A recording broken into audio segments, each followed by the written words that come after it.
CUT UG പരീക്ഷയിലെ general aptitude ടെസ്റ്റിൽ സ്ഥിരമായിട്ട് ചോദിക്കുന്ന ഒരു ഏരിയയാണ് റീസണിങ്.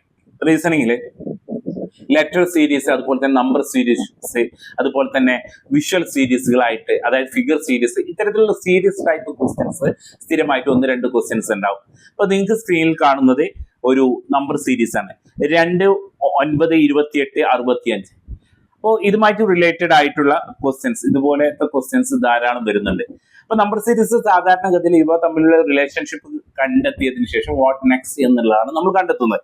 നമുക്കറിയാം ഇതുമായി ബന്ധപ്പെട്ട്, അതായത് ഈ നമ്പേഴ്സ്, ഇത്തരത്തിലുള്ള നമ്പേഴ്സ് നന്നായിട്ട് അനലൈസ് ചെയ്താൽ ഇത് തമ്മിലൊരു റിലേഷൻഷിപ്പ് ഉണ്ട്. 65, 27, 28, 9, ദെൻ 2.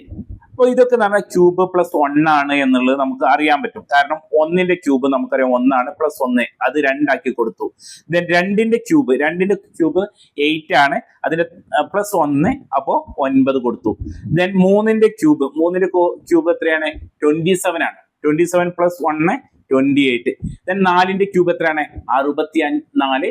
ദെൻ അടുത്ത നമ്പർ 4 പ്ലസ് 1 65 ആണ് കൊടുത്തിട്ടുള്ളത്.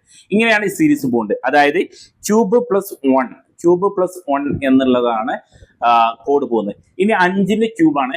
5ന്റെ ക്യൂബ് നമുക്കറിയാം എത്രയാണ്? 5ന്റെ ക്യൂബ് 125 ആണ്. പ്ലസ് 1 എത്രയാണ്? 126. Option B 126 is the right answer.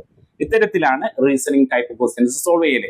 അതായത് നന്നായിട്ട് ക്വസ്റ്റ്യൻ അനലൈസ് ചെയ്യുക, എന്നിട്ട് ആൻസറിലേക്ക് എത്തുക. ഇതിനൊരു ടെക്നിക്ക് നമ്മൾ പല വീഡിയോകളിലും പറഞ്ഞിട്ടുണ്ട്.